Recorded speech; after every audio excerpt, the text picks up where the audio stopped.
Bonjour, bienvenue sur Mon Financier. Après une ouverture en légère baisse, les marchés remontent tranquillement la pente pour osciller à nouveau autour de l'équilibre, signe que les investisseurs restent prudents avant la publication d'une série de statistiques économiques et surtout juste avant la réunion de la Banque Centrale Européenne. Donc ça sera jeudi prochain, la BCE qui pourrait assouplir sa politique monétaire après avoir pris connaissance la veille d'une inflation de seulement en hausse de 0,5% pour la zone euro. Donc on est très loin de l'objectif de la BCE, ce qui pourrait la contraindre pour agir. Le CAC, lui, donc, est à l'équilibre. Il grappille même symboliquement 0,02% pour se hisser jusqu'à 4504 points. Ailleurs, Francfort est également stable, moins 0,02%. L'Eurostoxx perd 0,03%. Idem pour Londres, stable avec une baisse de 0,06%. Du côté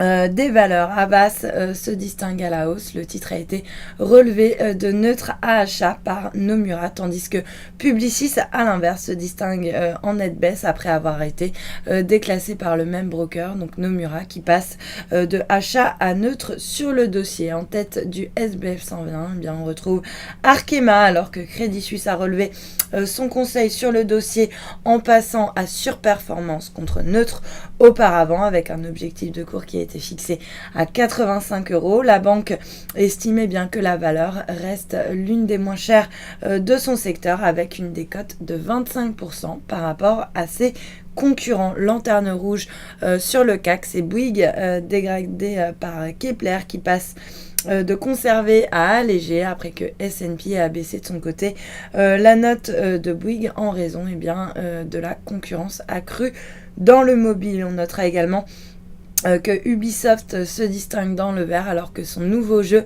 Watch Dogs fait un carton, puisque le nouveau jeu s'est vendu à 4 millions d'exemplaires en seulement une semaine de commercialisation, ce qui en fait la nouvelle franchise la plus vendue au monde à son lancement, tout simplement. Et puis sur le CAC, le secteur des utilities qui continue également d'occuper le haut du classement, et puis sur le marché d'échange, l'euro, lui, est à peu près stable par rapport au dollar, moins 0,08%.